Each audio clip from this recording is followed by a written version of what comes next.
Hello, everyone. Today we're going to be talking about the quotient of powers. And I want to start by reminding you about the products of powers. When we're multiplying powers that have the same base, I want you to remember back we added the exponents. So if we're talking about the quotient of powers today, take a guess. And you can pause the video and think about it for a second, what you think we might do if we're dividing powers that have the same base. So when we're dividing powers that have the same base, we're going to subtract the exponents. And let's take a look at a couple examples. We always need to keep in mind that if a variable does not have a visible exponent, it has an exponent of 1. So x is the same thing as x to the first power. Let's look at some examples.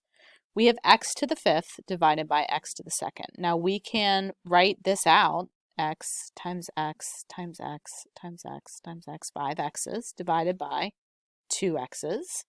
And we can look at what makes ones. X divided by x, any number divided by itself is 1. X divided by x is 1. And what are we left with? We're left with 3 x's, x cubed.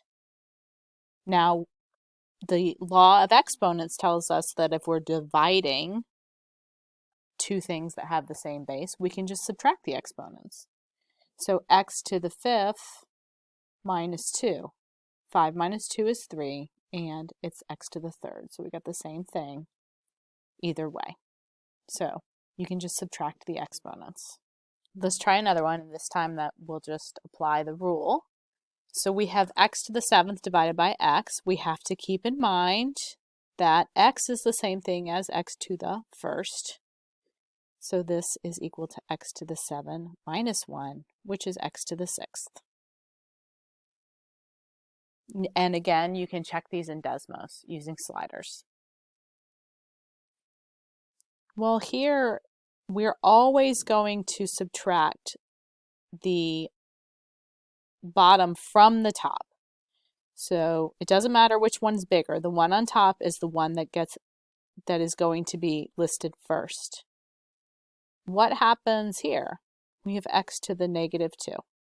Now I have a little star here, so this one's going to be a little different. And to see what we're going to do with this one, you need to move on to the next video, what to do with the negative exponents. I hope this was helpful. Thank you so much for watching.